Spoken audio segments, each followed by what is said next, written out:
परछाइयों और फुसफुसाहट की दुनिया में एक अंधेरा सच मौजूद है जिसने सदियों से इंसानियत को मोहित और भयभीत किया है। काला जादू।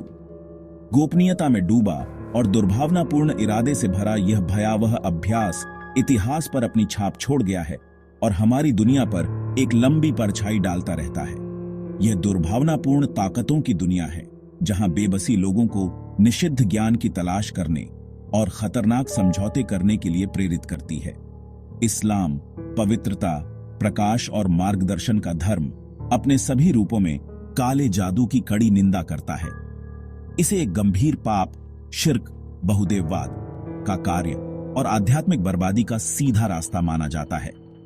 कुरान और पैगंबर मोहम्मद सल्लल्लाहु अलैहि वसल्लम की शिक्षाएं इस विनाशकारी अभ्यास में शामिल होने के खिलाफ स्पष्ट चेतावनी देती है। इस्लाम की नजर में काला जादू इतना घृणित क्यों है, इससे जुड़े खतरे क्या हैं और मुसलमान इसके कपटी प्रभाव से खुद को कैसे बचा सकते हैं। इस वीडियो में हम काले जादू के बारे में सच्चाई को उजागर करने, उसकी प्रकृति, उसके परिणामों और इस्लाम द्वारा दिए गए आध्यात्मिक उपचारों की खोज करने के लिए एक यात्रा शुरू करेंगे।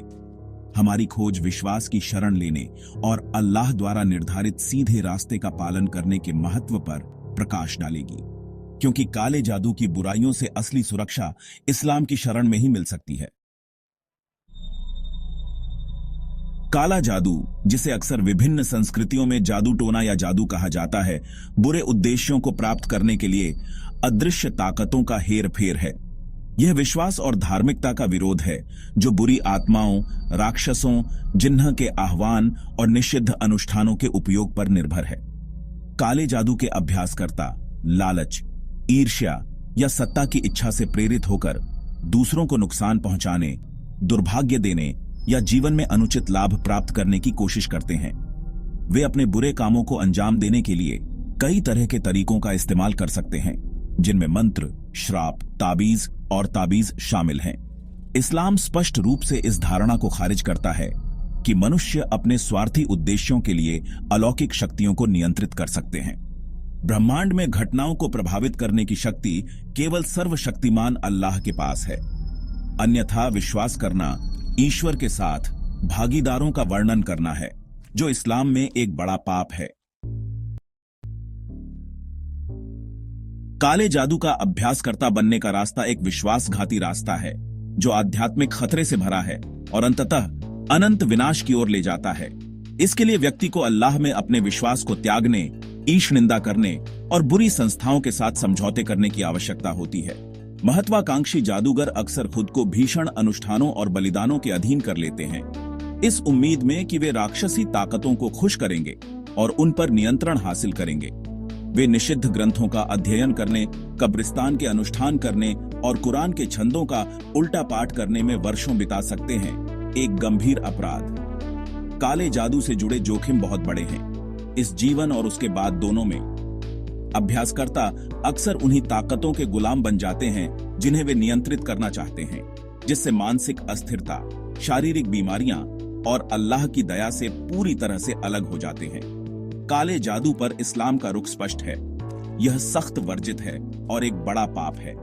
कुरान उन लोगों के खिलाफ चेतावनी देता है जो जादू में काम करते हैं, ये कहते हुए, और उन्होंने इसके बजाय उसका अनुसरण किया जो शैतानों ने सुलेमान के शासनकाल के दौरान पढ़ा था। यह सुलेमान नहीं था जिसने अविश्वास किया, बल्कि शैतानों ने अविश्वास किया, लोगों को जादू सिखाया। कुरान 2:102। भाग 4। इतिहास से सबक, पैगंबर और जादू के खतरे। पूरे इतिहास में काले जादू में संलग्न लोगों ने गंभीर परिणामों का सामना किया। इन कहानियों ने काली कलाओं के आकर्षण से लुभाने वालों को चेतावनी दी है। कुरान में फिरौन ने पैगंबर मूसा को जादू की प्रतियोगिता के लिए चुनौती दी। फिरौन के जादूगरों ने अपने कर्मचारियों को सांपों में बदल दिया, लेकिन मूसा के कर्मचारी ने उन्हें निगल लिया। यह कुरान अध्याय 7 में बताया गया है। पैगंबर मोहम्मद पर भी जादू किया गया था। लबीद बिन आसिम ने पैगंबर पर जादू किया। यह जादू पैगंबर को शारीरिक परेशानी का कारण बना। अल्लाह की कृपा से पैगंबर ठीक हो गए। यह सहीह बुखारी में मिलता है। भाग 5। विश्वास की शरण लेना।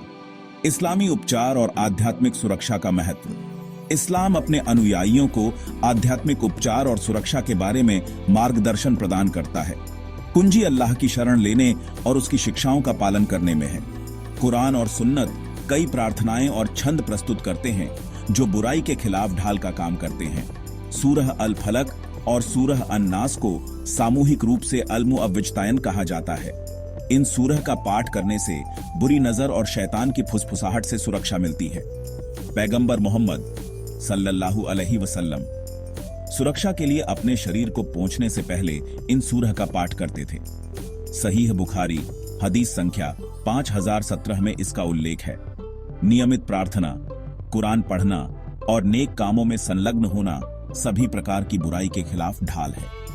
जब किसी का हृदय अल्लाह पर विश्वास और भरोसे से भर जाता है तो जादू की फुसफुसाहट में बहुत कम शक्ति होती है।